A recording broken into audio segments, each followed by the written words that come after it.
காதல் செய்யும் பொழுது இருந்த சந்தோஷம் திருமணம் செய்த பிறகு இல்லாமல் போய்விட்டது. ஏனென்றால் அவன் சுற்றித் திரிவதை நான் கேள்வி கேட்பதனாலோ என்னவோ, அவன் போக்கில் நான் விட்டால் நான் நல்லவள், நான் அவனை கண்டித்தால் நான் கெட்டவள், நான் வேணா அவன் வீட்டிலே இருக்க வேண்டும்.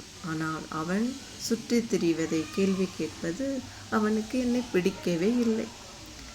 திருமணம் என்பதனால் எனக்கு மட்டும் கட்டுப்பாடா?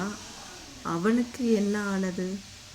வேலைக்கு போகும் பொழுது வேலை நேரத்தில் வேலையை கவனித்து விட்டு வீட்டுக்கு திரும்புவான் என்று என் கண்ணும் மனசும் அவனையே நோக்கி பார்க்க தோணுகிறது. ஆனால் அவனோ என்னை பார்க்க வரவில்லை, அவன் ஃப்ரெண்டை பார்க்கவே போகிறான். என் மனசு எப்படி இருக்கும்? அவனை நம்பிதானே என் தாய் தகப்பனை உதறிவிட்டு இவனை நான் திருமணம் செய்து கொண்டேன்.